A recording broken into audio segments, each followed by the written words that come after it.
I first heard about crypto, the first instant with the crypto was very casual. My sister used to work in Barclays back in 2014, and she introduced me to the concept of crypto for the first time in 2014. And I was in college by that time.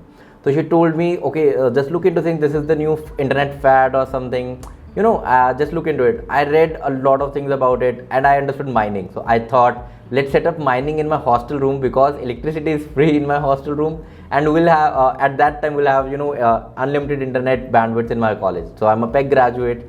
So we decided to set up a mining farm in my hostel room, because internet was free and we'll have unlimited bandwidth, because bandwidth was very costly at that point of time.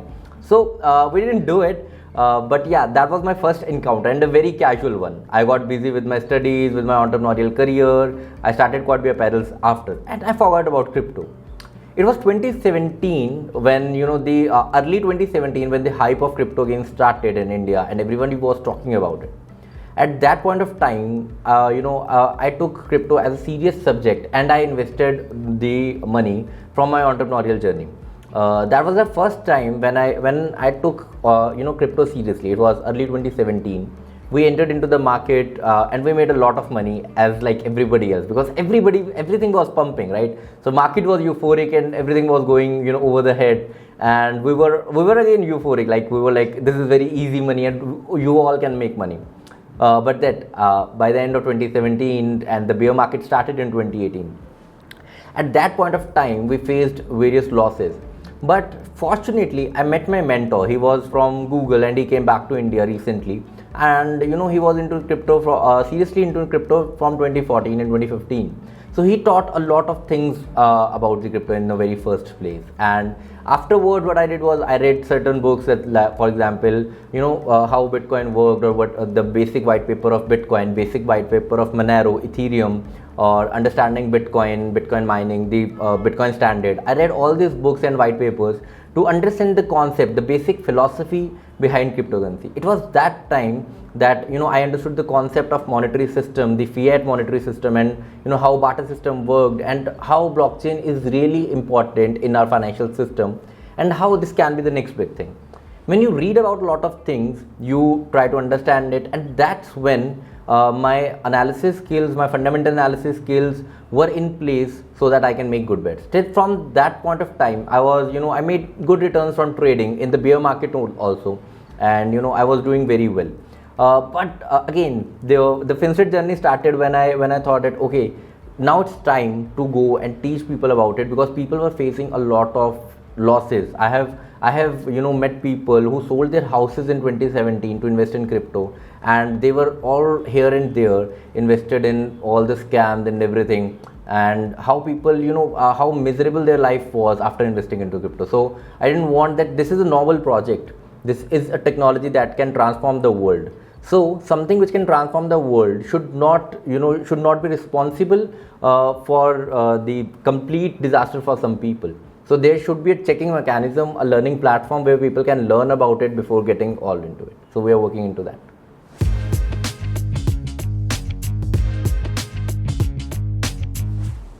For example, I personally believe that crypto has a lot to offer to the people. For example, you can thought of any problem that we are facing today, and crypto can be, or blockchain can be, the answer to it. For example, you can if you can recall a problem. For example, we have a problem of economic disparity, that rich is getting richer and poor is getting poorer.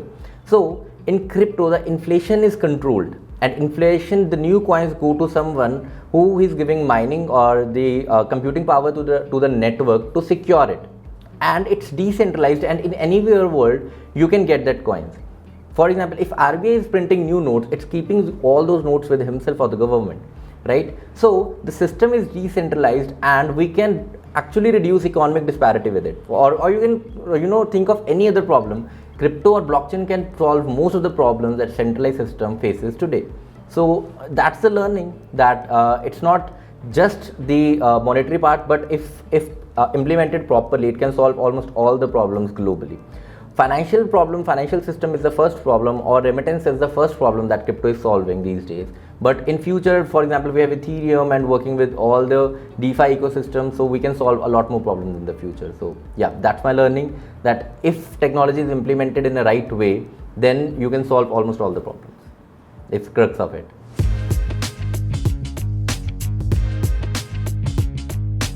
At FinStreet, we try to empower the Indian crypto ecosystem at our level best.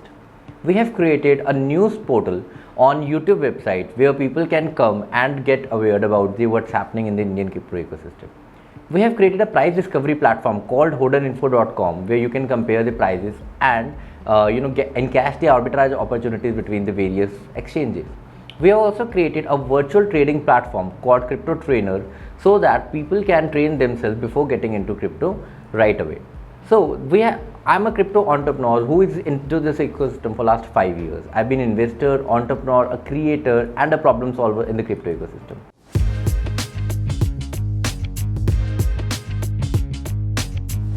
It's very fascinating for me that we are getting very good response from tier 2 and tier 3 cities from India. People want to, because India is a very different society. We already have a saving system, saving culture in our society. Indians save. They save in fiat and they save in gold. They already believe in the concept of sovereign currencies because they are a sole believer of gold from decades, right? So they know this concept of savings, and because of this reason, they are very much enticed to the crypto and they are very excited about the concept. We got a very, very good response from the community, all over India, from tier 1 metro cities, specifically from tier 2 and tier 3. So coming back to this, so they asked different problems. So they had a little bit of problem. For example, while they are buying cryptocurrencies, they want to go to the best platform.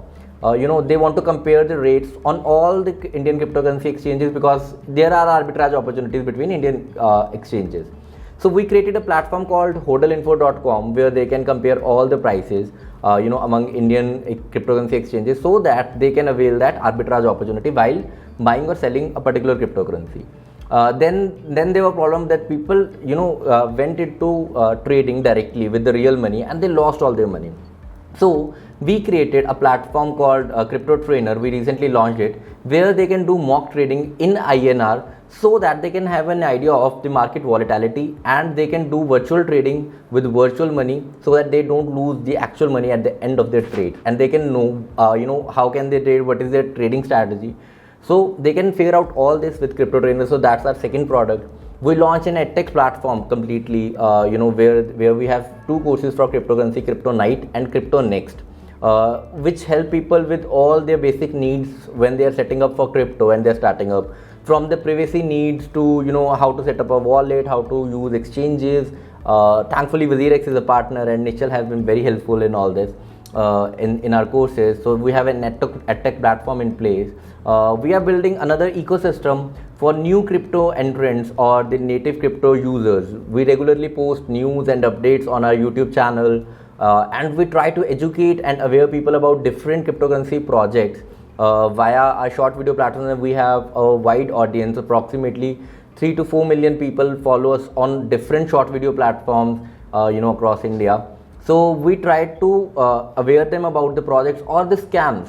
For example, if we figure out that this is a scam and people are losing money to it, we try to educate them via our social media reach. So that's what we look as an ecosystem, as a project to the cryptocurrency ecosystem.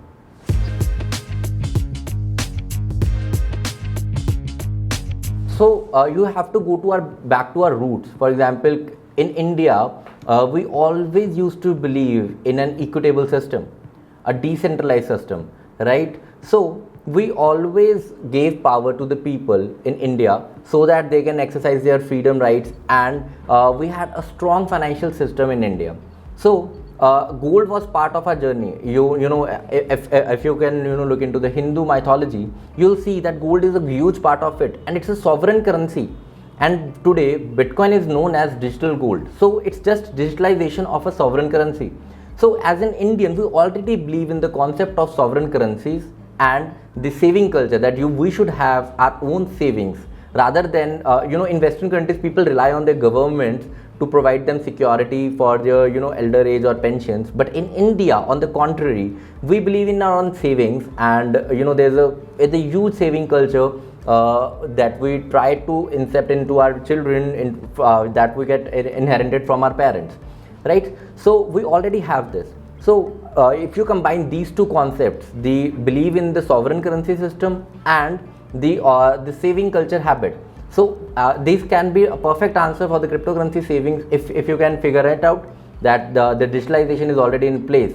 So I believe that India is the perfect country for this blend, because this blend doesn't exist anywhere else in the world.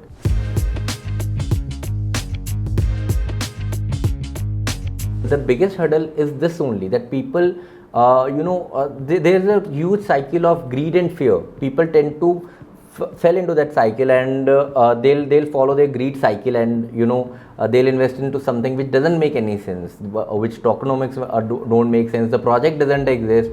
So that's the basic hurdle, that you need to teach people very strictly that don't go into these things, and you need to analyze every penny if you are invested. So you have to analyze every asset. You cannot go behind some YouTubers or blogs where they are recommending a project and you are just buying because they are recommending it. I'd never say that if I am recommending a project, don't invest into it. If I am recommending a project, all you need to do is just analyze it, and if your analysis tell you that you should invest, then only invest, otherwise you shouldn't invest. So I guess that's the basic culture that people need to understand. That's the hurdle, to teach people this concept.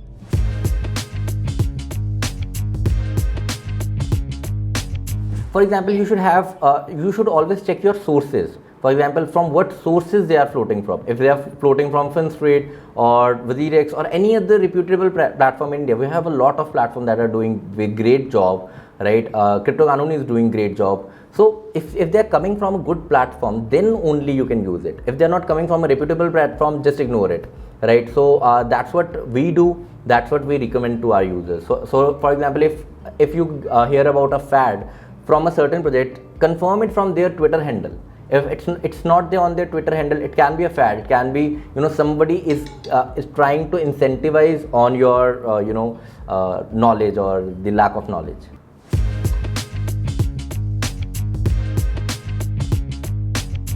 Definitely, Meta. I'll take a freedom to quote a fact that in 2019, the highest paid jobs and search jobs on LinkedIn was for blockchain engineer. Right, this ecosystem is growing at a very insane pace, and the growth of ecosystem is independent of the prices. For example, if we are going ahead and if the community is increasing, so the development will not stop regardless of the prices. So this is the best job at this moment, because this is the next revolution. We are way past that space that this ecosystem can die. Some projects will exist, some projects will fail, but this ecosystem will grow at an enormous pace for the next few years. So it's very important for all the entrepreneurs and the young job seekers who want to get into this industry. This is the perfect time, and this is the right time. You can do whatever you want to do. If you are a graphic designer, try to apply to a crypto company. If you are a coder, try to upskill yourself and become a blockchain engineer. And if you are a marketer, just try to educate people about the good projects. That is what we need in the ecosystem, and the ecosystem is growing at a very good pace, and we need to follow. And this is the best opportunity at this moment in every aspect, because this ecosystem is growing at an enormous pace regardless of anything. And the best part of blockchain companies is everybody likes to work remotely. So for example, I have friends in Ethereum and I have friends in Algorand, and they tend to work in they love to work wirelessly or work from home before COVID also. So they are now very much comfortable as everybody is in this space. So I guess the blockchain ecosystem is the best ecosystem to work in at this moment. And as in India, we have a huge IT power and learned engineers who are looking for job opportunities. I guess blockchain is the best opportunity for them.